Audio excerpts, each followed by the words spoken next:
I will discuss how to get the greatest common factor of two numbers. So we have a three method: listing method, factor tree, and continuous division. So let's start first by listing method, by listing all the possible factors of 10 and 15.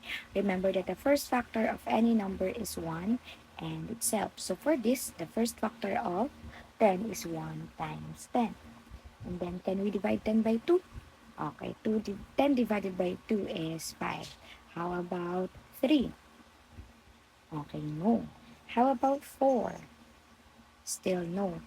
And then, we are just going to repeat 5. So we are done finding all the factors of 10. Let's just list it down, arrange it from smallest to greatest. So 1, 2, 5, and 10.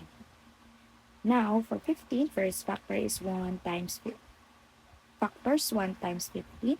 Can we divide 15 by 2? No. How about 3? Okay, yes. 15 divided by 3 is 5.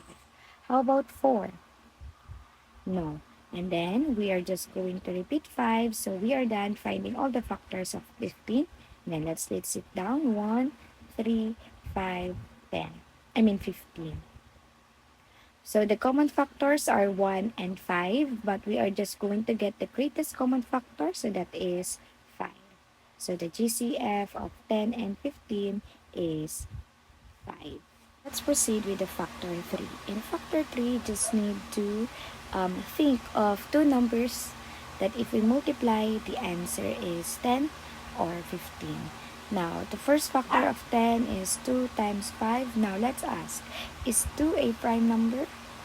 How about 5? Okay, yes. So, the factorization of 10 is 2 times 5. Now, 15. So, think of a number that if you multiply, think of two numbers that if you multiply, the answer is 15. So, that is 3 and 5. Is 3 a prime number? Yes. How about 5? Yes. So, the prime factorization of 15 is 3 times 5. And then we just need to get the same number, which is 5. F of 10 and 15 is 5. Now, let's proceed with continuous division. Continuous division always start dividing from the smallest prime number, which is 2. Now, is 10 and 15 divisible by 2? Okay, 10 is an even number, but 15 is not an even number, so therefore it is not divisible by 2. How about 3? Still no. How about 4? No. How about 5? Yes. So, 10 and 15 is divisible by 5. So, 10 divided by 5 is 2. 15 divided by 5 is 3. And then there is no other common factors between 2 and 3.